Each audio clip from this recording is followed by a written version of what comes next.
Recording in progress. Vamos a hacer las respiraciones.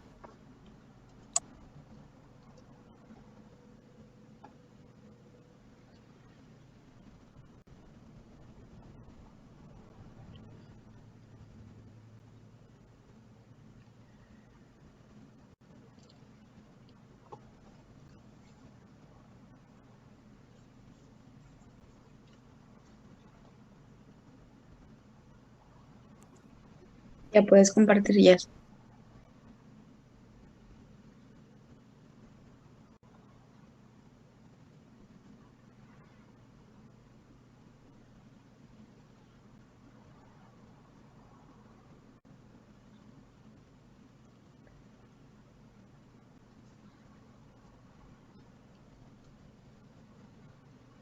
¿Ya se ve?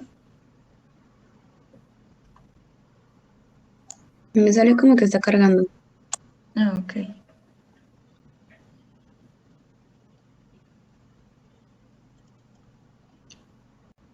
Bueno.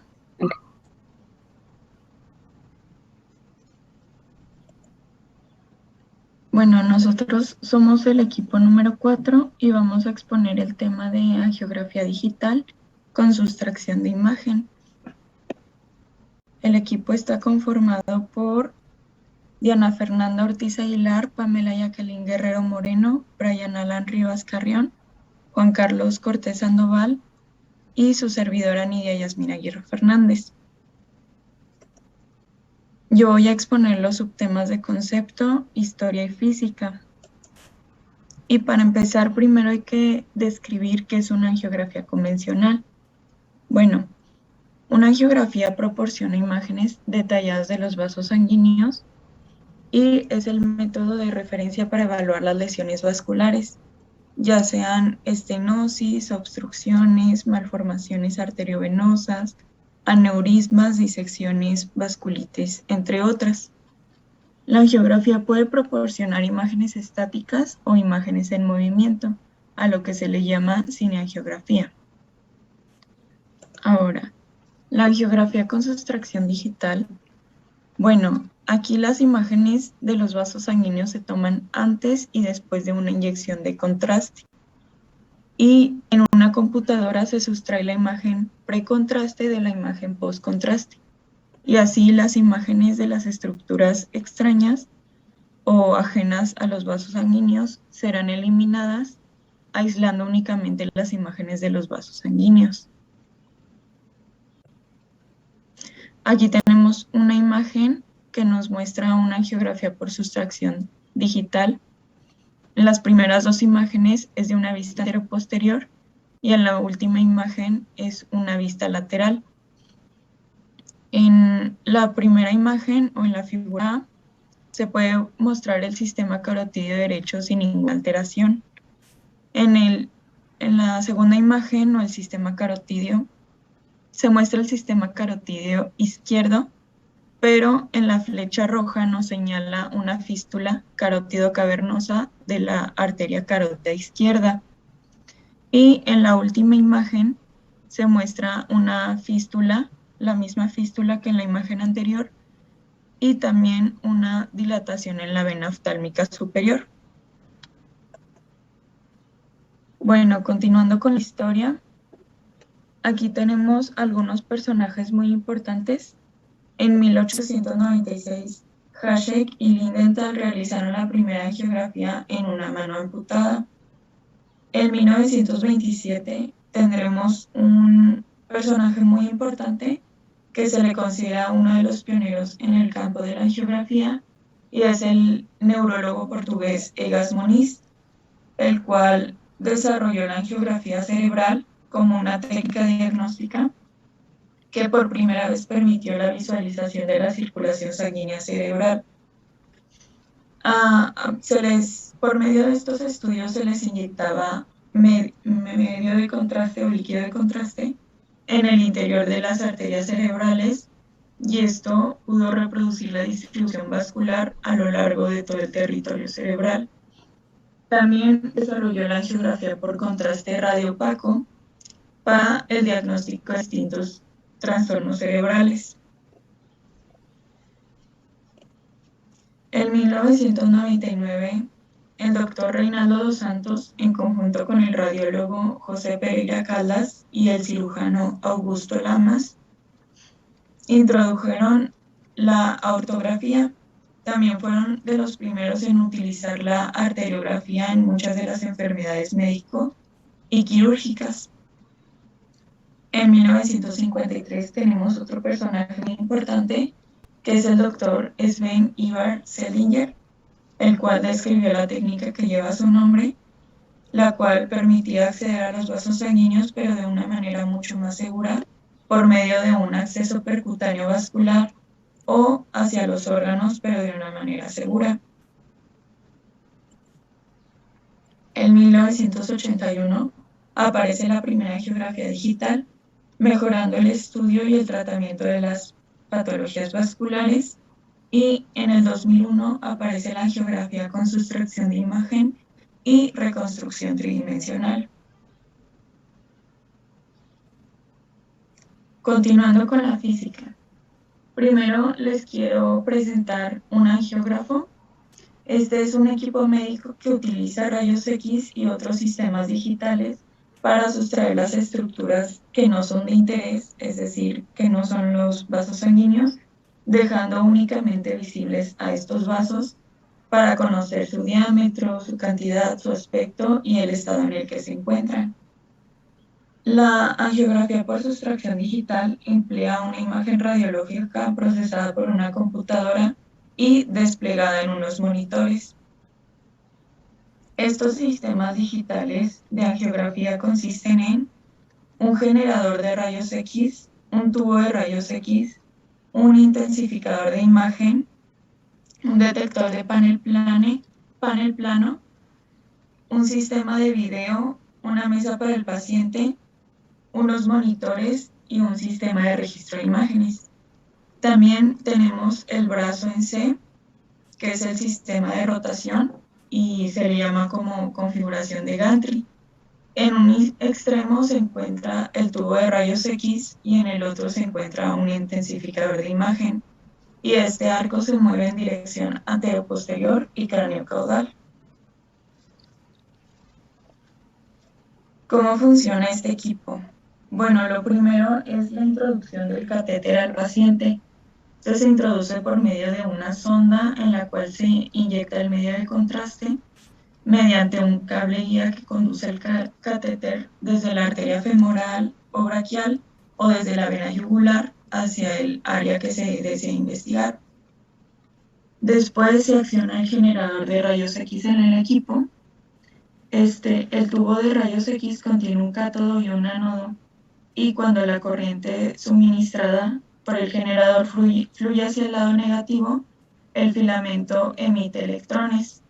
Estos electrones chocan sobre el ánodo y sobre el punto focal, produciendo rayos X y calor. Los rayos X pasan a través de una rejilla radiográfica y esta rejilla filtra la radiación dispersa. Los rayos X que no viajan en el ángulo apropiado son absorbidos, mientras que los que sí pasan a través de esta rejilla produciendo la imagen. Los rayos X pasan a través del intensificador de rayos X, atravesando un cristal compuesto de yoduro de cesio, convirtiéndose así en fotones visibles. Estos fotones chocan sobre el fotocátodo, el cual los absorbe y produce corriente.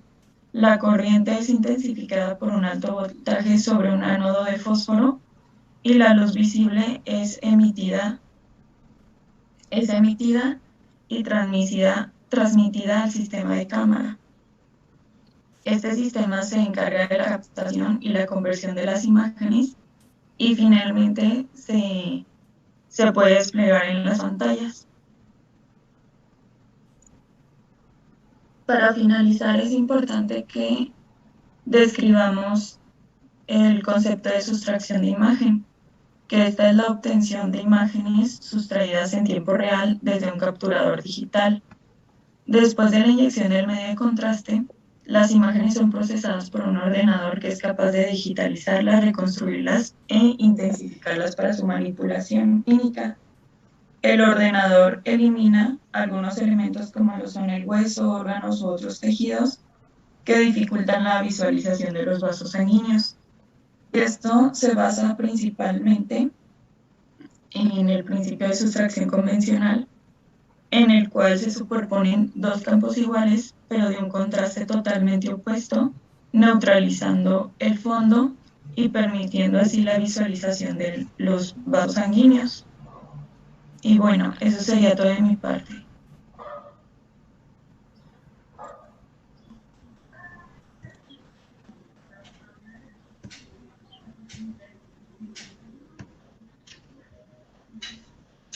Disculpen, ¿sí se ve? Sí, Juan. Ok, muchas gracias. Bueno, mi nombre es Juan Carlos Cortés Sandoval y voy a continuar hablando sobre la sustracción de imagen, los tipos de angiografía y los medios de contraste. Como ya comentó nuestra compañera, pues aquí, en la sustracción de la imagen, las imágenes de los vasos sanguíneos se toman antes y después de la inyección de contraste. Y a través de un ordenador o una computadora se va a sustraer la imagen precontraste de la imagen postcontraste. Y así las imágenes de las estructuras extrañas van a ser eliminadas y van a aislar las imágenes de los lúmenes de los vasos sanguíneos oscurecidos por el contraste. De tal manera que, básicamente, se utiliza el ordenador para sustraer o quitar los huesos y tejidos blandos de la región observada, de tal manera que solo se van a ver los vasos sanguíneos llenos del contraste. Un ejemplo de esto, vamos a ver una angiografía con sustracción digital a la izquierda y una convencional a la derecha. Y podemos ver que en este caso, que son las arterias coronarias, hay una mejor claridad en la imagen de la izquierda. De esta manera notamos la diferencia y claridad mejorada que ofrece la sustracción digital. Ahora vamos con los tipos de angiografía. Tenemos la angiografía convencional, que esta es la que consiste en un cateterismo de la vasculatura, se inyecta el medio de contraste iodado y se obtienen fases arteriales, capilares y venosas. Y pues esta también es la vía de abordaje para los procedimientos de tratamiento endovascular. Un ejemplo que tenemos pues es la arteria femoral y la arteria poplita. Están aquí por medio de angiografía convencional. Tenemos también la angiografía por resonancia magnética, que esta se utiliza un campo magnético, ondas de radiofrecuencia y una computadora para evaluar los vasos sanguíneos y ayudar a identificar anomalías. En este examen, pues al igual que en todos los de radiofrecuencia, pues no se utiliza una radiación, sino un medio de contraste. Y pues como ejemplo tenemos las arterias cerebrales. Tenemos también la angiografía por sustracción digital, que bueno, pues esta ya dejamos en claro que se obtiene al restar una radiografía inicial sin contraste a las imágenes que se obtienen al inyectar el medio de contraste, por lo que solo es el medio de contraste que se visualiza. Y aquí pues podemos ver las arterias femorales, ramas de las arterias ilíacas. Y por último tenemos la angiografía por tomografía computarizada, que bien, pues esto se realiza en un tomógrafo con una técnica espiral y se administra alrededor de 90 mililitros de material de contraste a una velocidad de 3 mililitros por segundo. Y se van a obtener entonces imágenes y una reconstrucción para una valoración adecuada. Un ejemplo, pues aquí también tendremos las arterias coronarias y el corazón como tal. Ahora, los medios de contraste. Al ser una modalidad diagnóstica invasiva, pues por medio de las vías arteriales se inyecta un material de contraste que es el yodo hidrosoluble. Este puede ser el iohexol y tiene que tener una característica de alta radioopacidad. Y se necesita un llenado completo para una correcta evaluación de los diámetros y la permeabilidad. Y sobre el medio de contraste se debe tomar en cuenta la viscosidad, la temperatura, hidrosolubilidad y la densidad, ya que este irá a los vasos sanguíneos por medio de una infusión directa. Ahora vamos a ver un ejemplo clínico para encontrar aún más interés en el tema. Tenemos aquí un paciente femenino de 27 años sin antecedentes de importancia. Este va a dormir perfectamente y amanece con el siguiente cuadro clínico. Tenemos tosis y no hay reflejo de la luz en el ojo del lado derecho. Entonces, ¿dónde podría estar la lesión en esta paciente? Tenemos entonces que se le realiza una angiografía y se observa un aneurisma en el segmento C7, o bien la rama comunicante, que es rama de la carótida interna, que podemos observar aquí. Entonces, como esta arteria viaja muy cerca del tercer nervio craneal, está causando una lesión compresiva. Por lo tanto, en el diagnóstico tendremos una lesión compresiva por un aneurisma de la arteria comunicante, rama de la carótida interna derecha. Y pues para su tratamiento se procede a embolizar y así se recobra la función normal del ojo. Y esto es todo de mi parte.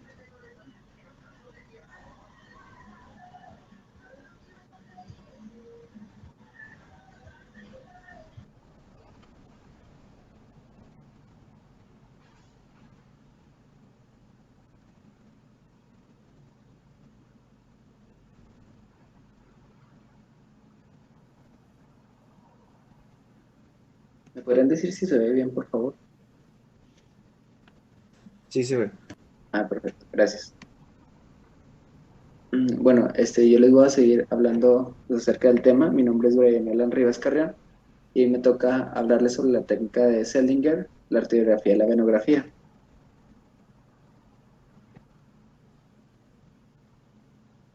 Y bueno, Sven Ivar Seldinger, fue un radiólogo nacido en Suecia entre 1921 y 1998. Él desarrolló una técnica en 1952 donde demostró mediante experimentos en fantomas cómo resultaba útil para acceder a las distintas arterias del organismo a través de la vía femoral, utilizando las arterias renales y la parótida como ejemplo. En 1953, el Dr. Seldinger publicó en el Acta Radiológica un artículo en el que presentó la descripción de una nueva técnica de abordaje percutáneo para la arteriografía, utilizando únicamente como equipo la vaina de una aguja de punción, una guía metálica y un catéter preformado. Y bueno, tenemos diferentes vías de acceso. Primero tenemos la vía yugular, que esta es de fácil acceso, pero no se recomienda utilizarla por periodos prolongados de tiempo. La vía femoral, esta es la vía más fácil, más rápida, sin riesgo de lesiones vasculares, pero se asocia a una alta tasa de infección y se recomienda su uso de forma transitoria o como última opción. Y por último tenemos la vía subclavia, que esta es fácil de mantener, es confortable, tiene una baja tasa de infección, pero tiene un alto riesgo de neumotórax. Y ante un caso de sangrado es difícil su compresión. Y bueno, tenemos la técnica antigua y una modificación que es la técnica actual. En la técnica antigua, primero hay que localizar el punto de punción mediante la palpación del pulso. Después vamos como viene aquí en la imagen, hay que hacer una punción con la aguja a una inclinación de 45 grados. Después de la punción hay que verificar si existe un flujo de sangre y si obtenemos el flujo sanguíneo, vamos a retirar la jeringa de la aguja. Después vamos a introducir la guía metálica a través de la cánula, como vemos aquí. Después hay que retirar la aguja, pero manteniendo la guía dentro del vaso. Después enhebramos el catéter, lo introducimos hasta el final y retiramos la guía metálica. Ya después se puede realizar un encintado para mantener fijo el catéter. Y ahora, la técnica actual, aquí pues existe una pequeña modificación, pero la vamos a empezar de la misma manera. Hay que localizar el punto de punción mediante la palpación del pulso. Después hay que realizar la punción igual a 45 grados de inclinación. Después vamos a verificar si existe el flujo sanguíneo y si existe vamos a retirar la jeringa de la hoja.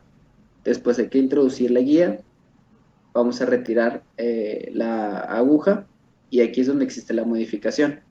Para ampliar el sitio de ingreso del catéter vamos a utilizar un bisturí de punta y después vamos a insertar o deslizar un dilatador de plástico que sirve para dilatar únicamente la piel y el tejido celular subcutáneo.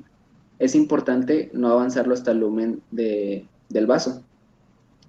Después retiramos el dilatador, enhebramos el catéter, introducimos el catéter hasta el final, retiramos la guía y por último fijamos el catéter con un adhesivo. Y bueno, pasando ya a la arteriografía, esta se define como una prueba radiológica diagnóstica para obtener información sobre el estado de las arterias.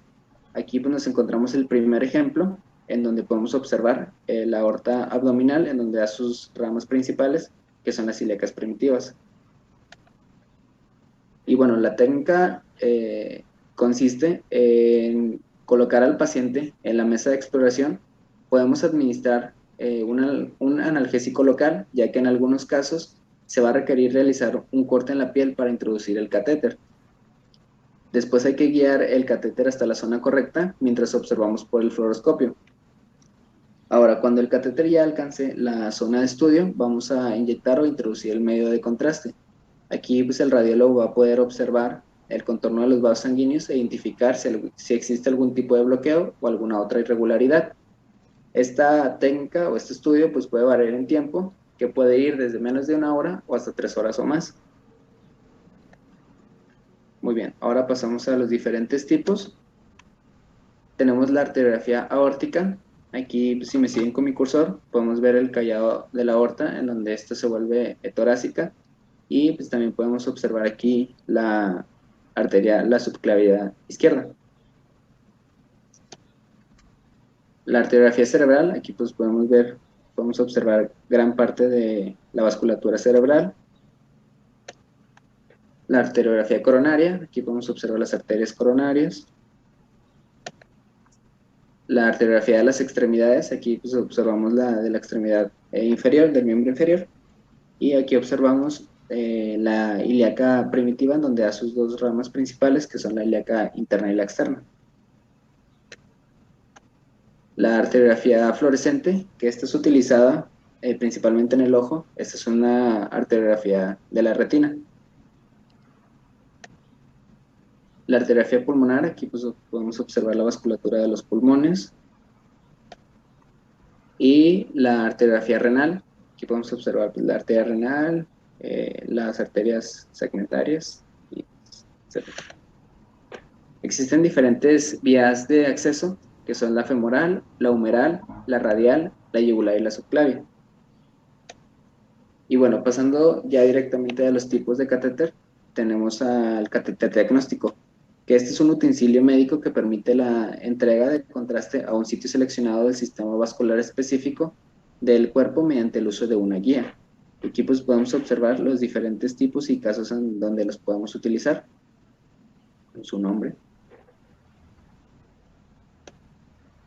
Ahora seguimos con el catéter guía, que es este de aquí, que este es un catéter especial de lumen interno grande y permite llevar por su interior diferentes instrumentos hasta el vaso que vamos a estudiar. Existen diferentes tipos, que son recto, curvo y en J. Pues aquí está el tamaño más frecuente, el de 5. Este se considera de calidad deficiente en el angiograma coronario, y de 7 a 8 este es utilizado para procedimientos complejos con dispositivos más grandes o lesiones de bifurcación. Los introductores, que es este de aquí, es un ejemplo. Este permite la inserción y cambio de catéteres sin traumatismo ni sangrado de los vasos. Y pues aquí nos encontramos sus partes, que esta es una válvula, que es la válvula hemostática, y un brazo lateral, que es este de aquí, que este sirve para dar entrada de líquidos y la toma de presión. Y también vamos a tener que cuenta con un dilatador, que este es de plástico duro y sirve para atravesar los tejidos fibrosos. Ahora pasamos al catéter de Hutchins. Este es habitualmente empleado en la coronariografía. Tiene curvas preformadas, como las podemos observar aquí. Tiene las puntas afiladas y al final va a contar con unos agujeros en sus extremos. Ahora, la longitud del segmento entre la curva primaria, que está aquí, y la secundaria va a determinar el tamaño del catéter. En la parte izquierda, que está señalado aquí con la letra L, vamos a tener que va a estar conformado por una doble curvatura, que está señalada aquí por las flechas, que esto va a permitir la canalización de la arteria coronaria izquierda sin algún tipo de manipulación del catéter. El catéter Amplatz, la parte derecha, que está señalada aquí con la letra R, va a tener una forma de gancho pequeño, y el lado izquierdo va a tener una forma de círculo medio preformado con una punta cónica, que se extiende, si podemos ver aquí en la imagen, de manera casi perpendicular a la curvatura.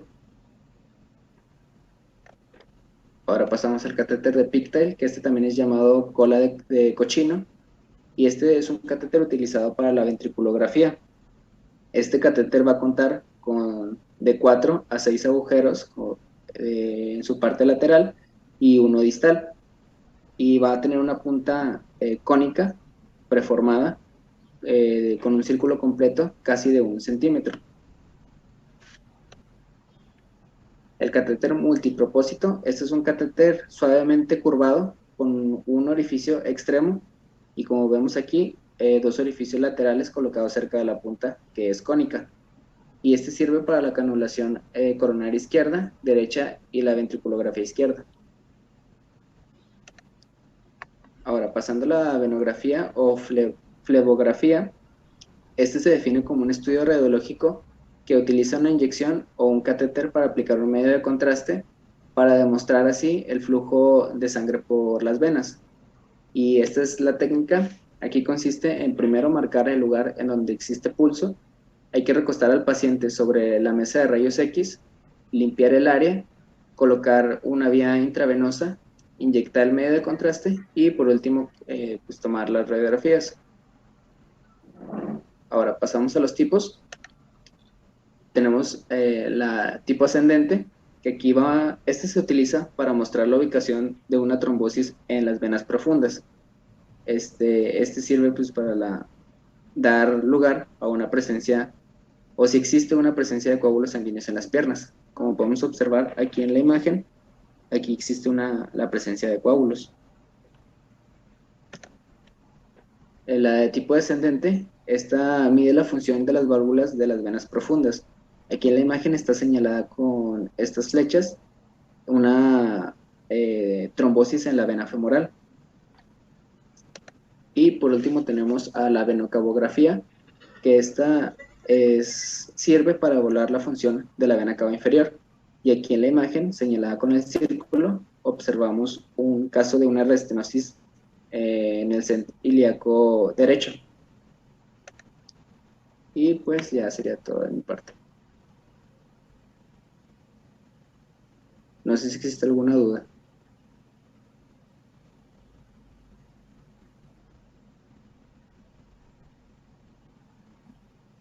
Bueno, pues buenos días, compañeros. Yo voy a seguir hablando del tema. ¿Sí se ve bien mi pantalla? Sí. Bueno, voy a hablar de lo que es la angioTAC y la angioresonancia magnética.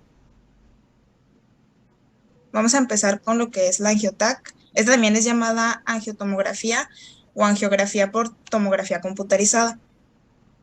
Esta pues va a ser el estudio de imagen avanzado que va a proporcionar la imagen de una manera no invasiva y nos va a brindar información detallada sobre los vasos sanguíneos dentro del cuerpo y sus relaciones con otros órganos. Nos va a dar información sobre todos los vasos arteriales y algunos venosos del cuerpo, desde los circuitos circulatorios del cerebro hasta también la irrigación de, por ejemplo, los pulmones, los riñones, miembros inferiores y superiores y toda la irrigación del corazón. Este es un estudio de imaginología muy importante y tiene un valor predictivo para la detección de enfermedades coronarias obstructivas. Entonces va a ser, como quien dice, el gold estándar de estas enfermedades porque tiene una sensibilidad y una especificidad para detectar estenosis coronaria en un 95% o más. Y bueno, su técnica pues se basa en la combinación del uso de los rayos X con el análisis computarizado de las imágenes. Entonces, pues los rayos X se van a transmitir desde el dispositivo en rotación hasta el área de interés en el cuerpo del paciente que pues vamos a estudiar en diferentes ángulos. Esto es importante. Luego pues se va a ensamblar por el ordenador, creando así una imagen tridimensional de la zona a estudiar. Y este análisis se va a realizar simultáneamente con una inyección de medios de contraste. Usualmente en el caso de la angioTAC va a ser una solución yodada. Y bueno, esto va a ser a una alta velocidad hasta que se alcance el lecho arterial que es de interés en el paciente. En comparación con la angiografía por catéter, pues esta vimos que se coloca un catéter de un calibre importante y se inyecta a través de el material de contraste dentro de una gran arteria o una gran vena. Entonces, a diferencia de la angiotac, esta es muchísimo menos invasiva y es menos incómoda para el paciente. El material, del material de contraste se va a inyectar por una vena periférica mediante el uso de una aguja de un calibre pequeño o una cánula intravenosa. Y es un procedimiento ambulatorio, usualmente dura entre 10 a 25 minutos y ya el paciente en menos de una hora pues ya va a estar finalizado su procedimiento. Ahora vamos a ver los tipos de angiotac o sus usos. De manera general, este nos puede servir para detectar lesiones en una o más arterias con pacientes que han sufrido algún tipo de traumatismo y así evaluar los detalles de estas arterias para su tratamiento. También nos puede servir para evaluar antes de una cirugía la sangre que lleva hacia un tumor y pues poder llevarlo de la mejor manera. Y también nos va a servir para detectar trombosis en venas y en arterias. En la zona cerebral nos va a servir sobre todo para identificar pequeños aneurismas o algún tipo de malformación arteriovenosa dentro del área cerebral.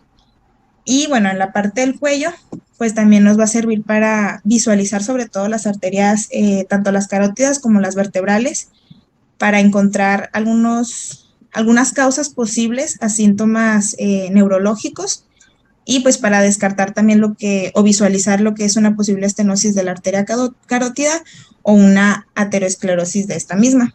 Y bueno, aquí tenemos una imagen que nos enseña más o menos cómo se vería un angiotac de pues la zona cerebral. Luego pasamos a otras áreas del cuerpo y cómo nos va a servir. Por ejemplo, en el tórax, pues ya había mencionado, lo más importante sería visualizar las arterias pulmonares, obviamente también la irrigación cardíaca, pero eso se va a ver en los siguientes dos apartados. Entonces, pues visualizamos las arterias pulmonares y aquí vamos a poder encontrar causas al dolor torácico y también vamos a poder visualizar malformaciones vasculares, hipertensión, estenosis de la arteria pulmonar o alguna embolia pulmonar. Hablando ya de la aorta, pues nos va a servir para encontrar una disección aórtica o un aneurisma aórtico o algún caso de trombos. Y en la área coronaria, en la circulación coronaria, pues vamos a visualizar las arterias coronarias y nos va a ayudar a detectar enfermedades obstructivas de las coronarias. También para ubicar placas de ateroma o ateroesclerosis en estas arterias. También nos puede funcionar para valorar la pared de estas también y el lumen que estas puedan poseer. Ahora, en la parte del abdomen, pues nos va a ayudar a visualizar la arteria abdominal y a diferenciarla del resto de los órganos y nos va a ayudar a encontrar lo que son anomalías en estas arterias, algún aneurisma arterial, ya sea venoso o arterial, alguna enfermedad obstructiva arteriosclerótica, alguna vasculopatía, un tromboembolismo y anormalías vasculares. Y bueno, en los miembros superiores e inferiores, pues aquí nos va a ayudar en el caso de las estenosis, de las vasculitis, alguna enfermedad ateroesclerótica o alguna lesión traumática, como ya lo había mencionado. Ahora, ¿cuáles son las contraindicaciones del angiotac? Bueno, son 3, y es que no se puede hacer en una persona que tenga una función renal alterada, puesto a que el material de contraste que era la solución yodada, pues puede afectar aún más el funcionamiento de los riñones. Tampoco se va a hacer a una persona que presente hipersensibilidad al medio de contraste, ni a una persona que se encuentre embarazada, porque esta técnica sí va a usar los rayos X, entonces sí va a tener problema en el embarazo. Luego vamos a pasar a la angioresonancia. Esta también es llamada angiografía por resonancia magnética. Es un estudio igual, avanzado, no invasivo, que va a brindar información detallada también sobre los vasos sanguíneos de nuestro cuerpo. Bueno, en su técnica vamos a tener que utilizar un campo magnético, ondas de radio y una computadora para evaluar los vasos sanguíneos y ayudar a identificar las anomalías. Este examen no va a utilizar la radiación a comparación del pasado, del angiotac, y puede o no requerir una inyección de contraste. En la angiotac sí va a siempre usarse una inyección de contraste y en este caso puede que la necesite o no. Si es necesario, se utiliza una inyección de material de contraste a base de galolinio y es menos probable que este cause una reacción alérgica en comparación con el material de contraste a base de yodo que se utiliza en la angiotac. Y bueno, el médico pues va a administrar el material de contraste mediante la colocación de un catéter pequeño endovenoso en una vena pequeña del brazo o en una arteria pequeña del brazo. Vamos a pasar a los usos. Bueno, de manera general, igual nos va a servir para evaluar los vasos sanguíneos, las arterias o venas en caso de algún traumatismo o alguna lesión. También nos puede servir para evaluar las arterias que llevan sangre a un tumor antes de que sea extirpado. También podemos observar anomalías congénitas, especialmente en casos de niños, y pues evaluar alguna obstrucción de los vasos. En el área cerebral, pues vamos a identificar igual malformaciones arteriovenosas. En el área del cuello vamos a identificar placas ateroscleróticas que pues puedan provocar algún tipo de obstrucción en la carótida del cuello y así provocar pues una limitación del flujo sanguíneo hacia el cerebro y causar un derrame cerebral. En el área del tórax vamos a identificar anomalidades como el aneurisma, y este puede también provocar algún tipo de obstrucción en la aorta. Y también vamos a examinar las arterias de los pulmones para detectar algún tipo de embolismo pulmonar. Y bueno, en el corazón vamos a, como en el caso pasado, a observar toda la circulación coronaria. Igual aquí tenemos una imagen de la zona cerebral, pero en esta angioresonancia sí se usó un medio de contraste. Luego, en el área del abdomen, aquí es muy importante porque nos permite identificar la circulación, sobre todo de los riñones y del hígado. Como se puede ver en la imagen, sí nos arroja una imagen muy clara de esta circulación y podemos visualizar así el flujo sanguíneo para pues prepararnos, por ejemplo, si hay una enfermedad en estos o cuando va a haber un trasplante de alguno de estos órganos.